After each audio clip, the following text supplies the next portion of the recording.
Thyroid problem ఉండి మీరు treatment తీసుకుంటున్నా కూడా కన్సీవ్ అవ్వట్లేదా? అయితే ఈ వీడియో మీకోసం. Myself doctor Tejasri, IVF consultant, Udayananda hospital. So చాలామంది థైరాయిడ్ టెస్ట్ అబ్నార్మల్ రాగానే ట్రీట్మెంట్ స్టార్ట్ చేస్తారు. ఆ తర్వాత రిపీట్ చేసిన శాంపుల్లో నార్మల్ వస్తే రిపోర్ట్ వెంటనే స్టాప్ చేస్తున్నారు. ఇది అందరూ కామన్గా చేసే మిస్టేక్. సో ఈ రిపోర్ట్ నార్మల్ వచ్చినా కూడా మీరు ఎండోక్రైనాలజిస్ట్ కన్సల్ట్ అయ్యి డోసు తగ్గించాలా లేదా స్టాప్ చేయాలా అని వాళ్ళ సజెషన్ తీసుకొని స్టాప్ చేయండి.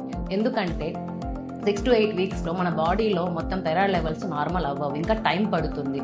సో దీనివల్ల మనకు ఇన్ఫర్టిలిటీ సమస్యలు కూడా వస్తాయి. ఈ థైరాయిడ్ ప్రాబ్లం ఎట్లా అఫెక్ట్ చేస్తుంది అంటే ఇన్ఫర్టిలిటీని మెయిన్గా ఇది ఓవులేషన్ అవ్వకుండా చేస్తుంది. సో ఓవులేషన్ని డిలే చేయడము, దానివల్ల ఎగ్ రిలీజ్ అవ్వకపోవడము, సో అందువల్ల ప్రెగ్నెన్సీ రాకపోవచ్చు. తర్వాత ఎండోమెట్రియంని కూడా ఇది అఫెక్ట్ చేస్తుంది. ఎండోమెట్రియం రిసెప్టివిటీని అఫెక్ట్ చేయడం వల్ల ఎంబ్రియో యుటరస్లో అతుక్కోదు. తర్వాత మిస్క్యారేజ్ రేట్స్ కూడా ఎక్కువగా ఉంటాయి. సో ఎవరైనా ట్రీట్మెంట్ తీసుకున్న వాళ్ళు స్టాప్ చేయాలనుకుంటే ఫస్ట్ మీ డాక్టర్ని కన్సల్ట్ అయ్యి వాళ్ళ సజెషన్ తీసుకొని స్టాప్ చేసి లేదా కంటిన్యూ చేయడమో చేస్తే ఇన్ఫర్టిలిటీ సమస్యలు తగ్గుతాయి. ఈ వీడియో మీకు నచ్చినట్లయితే లైక్ చేసి షేర్ చేయండి. Thank you.